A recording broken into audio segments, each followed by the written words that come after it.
Hallo Kinder, ich bin Aaron aus der Wohngemeinschaft. Hey Aaron! Hallo! Heute schauen wir mal, ob du auch immer fleißig unsere Videos guckst. Wir haben nämlich ein kleines Quiz vorbereitet zum Thema Schullektüren. Oh, das kann ja was werden. Oh, das schaffst du schon. Doch, da bin ich mir ganz sicher. Und ihr könnt natürlich auch mitraten. Viel Spaß und los geht's! Musstest du schon mal ein Buch in der Schule lesen und dann einen Test dazu schreiben, weil der Lehrer überprüfen wollte, ob du das Buch auch wirklich gelesen hattest? Eventuell ist das der Fall, ja. Wir schauen mal, wie das heute aussieht und ich würde sagen, wir starten gleich mal mit der ersten Frage. Magst du die mal vorlesen? Ja, klar, kann ich machen. Frage Nummer 1. Ergänze folgendes Zitat, da stehe ich nun, ich armer Tor. A, so schlau war ich doch schon davor. B, und hatte nicht viel anderes vor. C, und bin so klug als wie zuvor. Oder D, und alle anderen hier so, boah. Ich lehne mich mal weit aus dem Fenster und sage, dass das C war und bin so klug als wie zuvor. Das ist aus Goethes Faust. Das ist richtig. Das kenne ich sogar. Perfekt, richtige Antwort und bin so klug als wie zuvor. Als wie zuvor? Als wie? Es klingt irgendwie komisch, oder? Ja, es klingt schon komisch. Ich glaube, wir würden heute irgendwie sagen, das ist ein bisschen doppelt gemoppelt, aber zu Goethe-Zeiten war das durchaus etabliert, als wie zu sagen oder auch als dann oder als bald. Also es war, glaube ich, einfach üblicher, dieses als öfter einfach mit reinzupacken und das Versmaß passt bei Faust dann auch. Und heute gibt es manchmal eher die Schwierigkeit, dass man sich fragt, verwende ich jetzt als oder wie? Ja. Dazu haben wir bei Musste wissen Deutsch auch schon mal ein Video gemacht, was wir euch hier nochmal einblenden. Kommen wir zur zweiten Frage. Welcher der folgenden Autoren beschreibt im dazugehörigen Werk den Konflikt zwischen Adel und Bürgertum? A. Franz Kafka in Die Verwandlung, B. Gotthold Ephraim Lessing in Emilia Galotti, C. Theodor Storm in Der Schimmelreiter oder D. Adel Tawil in So schön anders? D schließe ich aus. Ich muss jetzt ein bisschen Ausschlussverfahren machen, da das nicht so einfach ist.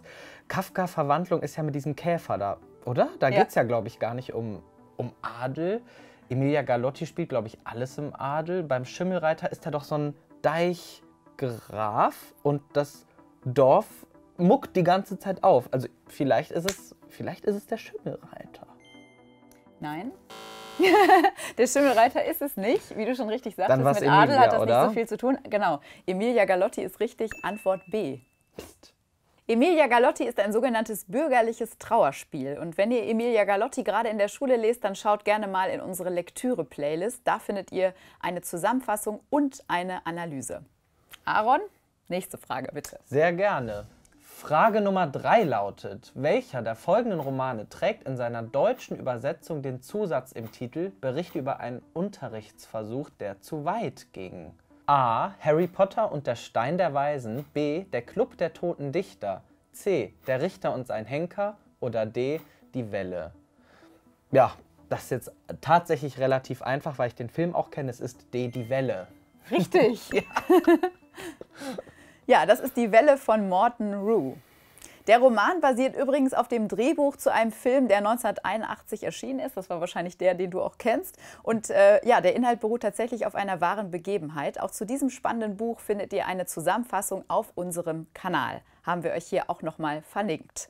Und dann sind wir auch schon bei Frage Nummer 4. Oder? Was, 5? Nein, Nee, 4. 4. Aus welchem Werk stammt das Zitat, durch diese hohle Gasse muss er kommen? A. Der Schimmelreiter, B. Wilhelm Tell, C. Die Räuber, D. Der Hobbit. Wow. Also Schimmelreiter, der reitet ja auf irgendeinem Damm lang, glaube ich. Darum geht es ja Deich. irgendwie. Deich. Ja. Deich. Und das hat ja jetzt nicht viel mit einer Gasse zu tun. Nein. An der Stelle hier D, der Hobbit ausschließend, weil sich das irgendwie nicht so ganz mit den anderen vereinbaren lässt.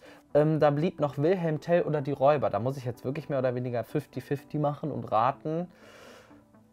Und sage Wilhelm Tell. Korrekt. Ich wusste, dass es bei den Räubern auch nicht allzu viel mit Gassen zu tun hat. Das kenne ich nämlich ein ganz bisschen. Ja, man könnte sich vorstellen, dass die Räuber aus dem Buch hier einen Überfall planen. Aber tatsächlich ist es Wilhelm Tell. Der wartet an dieser Stelle, also in der Gasse, auf seinen Gegenspieler, den Landvogt Gessler, um ihn zu ermorden. Wusstet ihr das? Wenn nicht, dann schaut euch gerne nochmal unser Video zu Wilhelm Tell an. Und damit wären wir auch schon bei Frage Nummer 5 angekommen. Welches der folgenden Werke beginnt mit dem Satz: An einem unfreundlichen Novembertage wanderte ein armes Schneiderlein auf der Landstraße nach Goldach, einer kleinen reichen Stadt, die nur wenige Stunden von Seldwyla entfernt ist? A. Das Parfum, B. Der Herr der Ringe, die Gefährten, C. Kleider machen Leute oder D. Das tapfere Schneiderlein. Das weiß ich tatsächlich, weil ich Kleider machen Leute in der Schule gelesen habe und ich jetzt auch mal sagen würde, das Märchen Das tapfere Schneiderlein oder auch Herr der Ringe oder das Parfum kommt da nicht in Frage. Deswegen sage ich Kleider machen Leute. Weil dir Seldwyla in Erinnerung geblieben ist? Genau, weil ich das Wort so gut aussprechen konnte. Seldwyla. Okay, wow. Seldwyla heißt es. Seldwyla, da bimmelt doch was. Ja, richtig ist in diesem Fall tatsächlich Kleider machen Leute von Gottfried Keller. Auch zu dieser Novelle möchte ich euch nochmal unsere Lektüre-Playlists ans Herz legen, denn da findet ihr eine Zusammenfassung, eine Lektürehilfe und natürlich erklären wir euch auch, was eine Novelle überhaupt ist. So, und jetzt kommen wir zur 6. Frage, die da lautet: Wie heißt der Roman von Wolfgang Herrndorff über 2 jugendliche Außenseiter, dessen Verfilmung im Jahr 2016 erschienen ist? A. Der Richter und sein Henker, B. Schnieke, C. Schick, D. Krabat. Also Krabat war ja das mit den Magiern und diesen Windmühlen und der Richter und sein Henker ist ja von Dürrenmatt, das weiß ich. Also kann ich das beides eigentlich schon mal ausschließen. Dann haben wir Schnieke und Schick. Schick habe ich schon mal gehört, das ist so ein Jugendbuchroman. Worum es genau geht, weiß ich jetzt nicht. Und Schnieke habe ich noch nie gehört, deswegen will ich mich da jetzt auch nicht so weit aus dem Fenster lehnen und sage Schick. Ist richtig. Antwort C ist richtig. Ja, Schick. Wenn ihr euch im Allgemeinen für das Thema und für das Buch oder vielleicht auch den Film interessiert, dann schaut euch auf jeden Fall unser Video zur Literaturverfilmung an. So. Aaron, bist du bereit für die letzte Frage?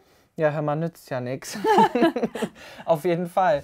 Es wird noch einmal spannend. Wie lautet die berühmte Gretchenfrage aus Faust? Nun sag. A. Wer ist der Vater? B.